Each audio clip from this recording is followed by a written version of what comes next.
اعوذ باللہ من الشیطان الرجیم بسم اللہ الرحمن الرحیم۔ حضرت ابراہیم علیہ السلام جو اللہ تعالیٰ کے برگزیدہ نبی اور پیغمبر ہیں، جن کو خلیل اللہ یعنی اللہ کا دوست کہا جاتا ہے، تقریباً 4000 سال قبل عراق میں پیدا ہوئے۔ 3 بڑے مذاہب یہودیت، عیسائیت اور اسلام کے عظیم پیغمبروں میں سے ایک ہیں۔ یہودی اور عیسائی بھی حضرت ابراہیم علیہ السلام کو اپنا پیشوا مانتے ہیں۔ مذہب اسلام میں ان کو بڑی قدر کی نگاہ سے دیکھا جاتا ہے، چنانچہ قرآن کریم کی 14ویں سورۃ ابراہیم انہی سے منسوب ہے۔ اللہ تعالیٰ نے قرآن پاک میں متعدد جگہوں پر حضرت ابراہیم علیہ السلام کے احوال و اوصاف بیان فرمائے ہیں۔ اللہ تعالیٰ نے قرآن کریم میں انہیں امت اور الناس کے لقب سے پکارا ہے اور انہیں متعدد مرتبہ حنیف بھی کہا ہے۔ قرآن کریم میں انہیں مسلم بھی کہا گیا ہے۔ قرآن کریم میں بہت سارے ایسے انبیاء اکرام علیہ السلام کا تذکرہ ہے جو حضرت ابراہیم علیہ السلام کی نسل میں سے ہیں۔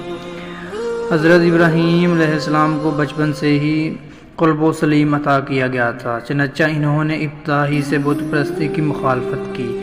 اللہ تعالیٰ کی مخلوقات میں غور و فکر کے بعد انہیں یقین ہو گیا تھا کہ ساری کائنات کو پیدا کرنے والا ایک معبود حق ہے جس کا کوئی شریک نہیں، جیسا کہ فرمان الہی ہے، اور اس طرح ہم ابراہیم کو آسمانوں اور زمین کی سلطنت کا نظارہ کراتے تھے، اور مقصد یہ تھا کہ وہ مکمل یقین رکھنے والوں میں شامل ہوں۔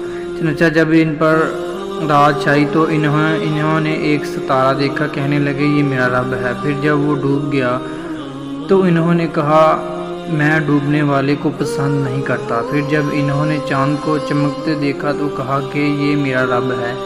لیکن جب وہ بھی ڈوب گیا تو کہنے لگے اگر میرا رب مجھے ہدایت نہ دے تو میں یقیناً گمراہ لوگوں میں شامل ہو جاؤں گا۔ پھر جب انہوں نے سورج کو چمکتے دیکھا تو کہا یہ میرا رب ہے، یہ زیادہ بڑا ہے۔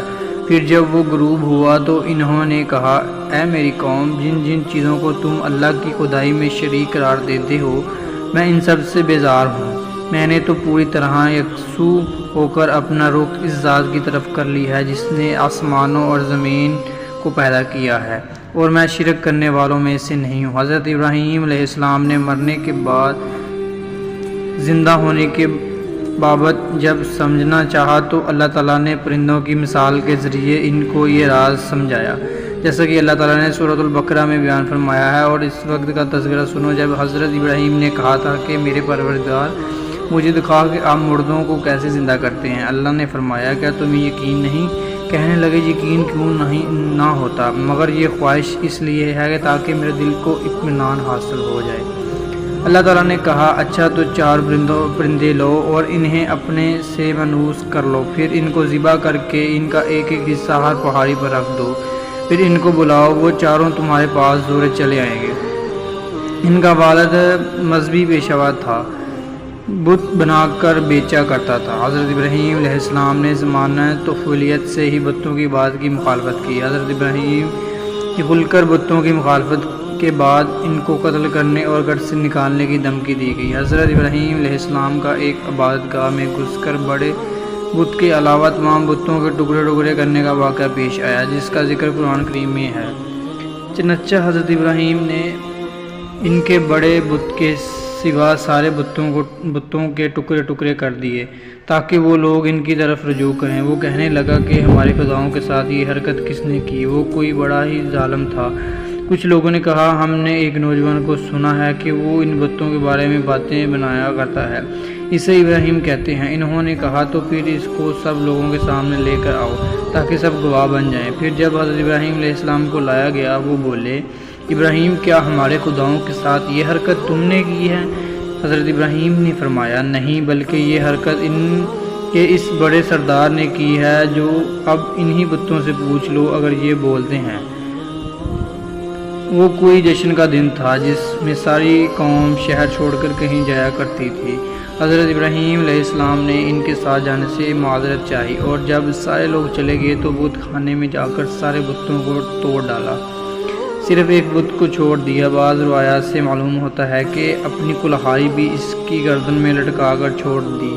اس عمل سے حضرت ابراہیم علیہ السلام کا مقصد یہ تھا کہ وہ لوگ اپنی آنکھوں سے ان بتوں کی بے بسی کا منظر دیکھ سکیں اور یہ سوچیں جو بت خود اپنے دفاع نہیں کر سکتے وہ دوسروں کی کیا مدد کریں گے۔ اور پھر نمرود بادشاہ کے ساتھ مناظر ہوا۔ مناظرہ میں حضرت ابراہیم علیہ السلام کی بت کے جواب پر غور کرنے کی بجائے یہ شاہی فرمان جاری کیا گیا کہ اس کو جلا ڈالو اور اپنے معبودوں کی مدد کرو۔ حضرت ابراہیم علیہ السلام کو آتش نمرود میں ڈالے جانے کا واقعہ پیش آیا، مگر اللہ تعالیٰ کے حکم سے آگ حضرت ابراہیم علیہ السلام کے ٹھنڈی ہونے کے ساتھ سلامتی اور آرام کی چیز بن گئی۔